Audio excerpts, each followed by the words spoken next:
vous saviez qu'on avait un gastronome dans ce studio, mais surtout un grand comédien qui remonte sur scène et seul cette fois-ci. Bonjour Antoine Duléry. Bonjour cher Thomas. Et merci beaucoup d'être là. Mais je suis ravi d'être là. Avant de parler de Ceci n'est pas une lecture, votre nouveau spectacle, on va dresser d'abord votre portrait sonore. C'est la tradition ici des petits sons pour mieux vous connaître. Voici le premier. D'où vient le vent, où va le temps?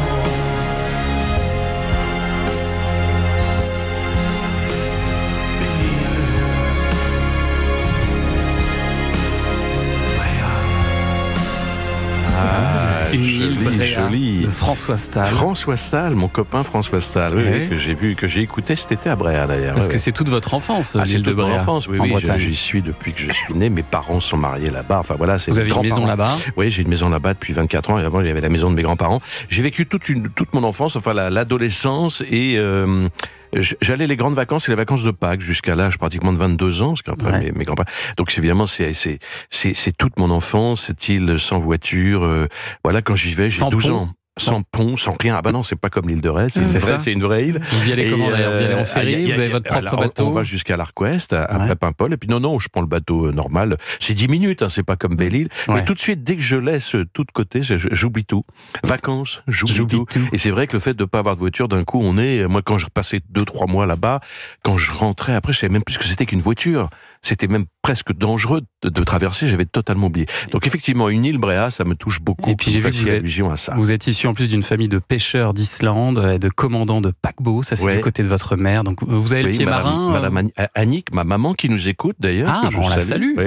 Oui, ma grand-mère s'appelait Le Troidec. Effectivement, il y avait une lignée de pêcheurs d'Islande, puisque à côté de Bréa, il y a Paimpol. Effectivement, Paimpol, c'est là où Pierre Loti a écrit Pêcheurs d'Islande. Il partait 9 mois comme ça pour aller à la pêche. C'était un métier extrêmement dur, mais magnifique. Allez, extrait suivant. On s'était dit rendez-vous dans 10 ans. Ah oui, vraiment. Mais je vous m'aimerai pas. On verra quand on aura 10 ans. Vous la tenez la voix de Patrick Bruel un peu ou pas? Salut, c'est Patrick. C'est Patrick, faut que je fasse attention parce que quelquefois de temps en temps ça se mélange avec bonsoir, magnifique, vivement dimanche. C'est un mix entre les deux. Bonsoir. Ça peut très vite partir sur Drucker. Patrick Drucker, salut. Alors c'était des rendez-vous dans 10 ans. Oui, alors ça, très beau souvenir. Ben oui. Vous avez joué dans le clip? Ben oui, j'ai joué dans le clip parce que je connais Patrick maintenant depuis plus de 40 ans. Donc ce clip, il voulait le faire avec ses vrais copains d'enfance. Il s'est dit, mes copains d'enfance ne sont pas des acteurs, donc il a demandé à des copains acteurs. Il y avait Christian Charmetan, Thierry Ray, notre fameux médaillé olympique pour le judo, et ma pomme, c'est le cas de le dire. Et on a fait ce petit court-métrage, si je puis dire, tourné par Elie Chouraki il y a fort longtemps.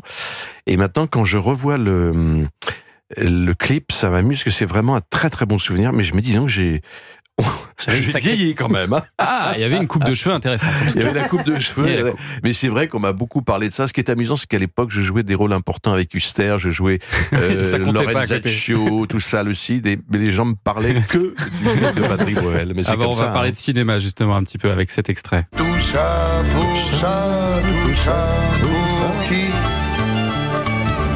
Tout ça pour ça, pour presque rien. J'adore ce film, tout ça pour ça. Moi aussi. Là, c'est mon premier film avec Claude. Claude, j'en ai fait 6 ou 7 après. Et Claude, il m'a demandé de... Alors c'est marrant parce que je voulais pas faire d'imitation, je me cachais un peu de mes dons d'imitateur. Et puis quand Claude me voit, il me dit, il paraît que vous savez imiter. Et donc le premier film, vraiment, on me remarque, c'est un personnage comme ça de restaurateur, imitateur, dans Tout ça pour ça, qui est évidemment un souvenir absolument merveilleux. Et c'est Vincent Lindon, je crois, qui vous a recommandé à la directrice de casting. C'est Vincent, très gentiment, qui avait dit, tiens, il faudrait que tu rencontres Antoine Duléry. Et j'ai rencontré comme ça, grâce à lui, effectivement, et je le remercie maintenant, Claude. Et puis, comme ça s'est bien passé, Claude m'a dit, on va refaire un film ensemble, c'était Les Misérables. Et il m'a fait ce cadeau magnifique. Et c'est là où j'ai rencontré Jean-Paul, qui était mon idole, mon héros. Et grâce à Claude, j'ai eu 27 ans d'amitié avec Jean-Paul. Et que vous imitez très bien aussi. Mais voilà, mon cher Olivier, voilà, j'aime beaucoup le pinard. Voilà, c'est ce que je dis toujours. À Lorient, l'indolence ou la cruauté, moitié louco, moitié sigu. En quelque sorte, le Coran alternatif. J'adore.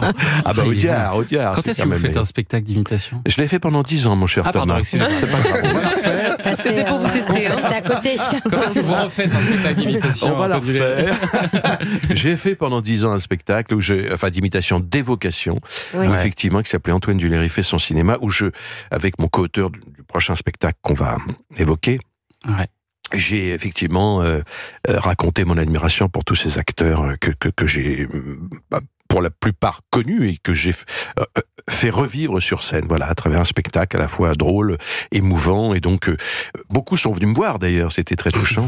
Jean-Paul était fan de mon spectacle, il l'avait vu 4 fois, et alors il y avait tout ça, les Galabru, les Noiret, tout ça. Alors ils sont pas tous venus parce que Montand chantait. Le problème, c'est qu'ils sont tous morts.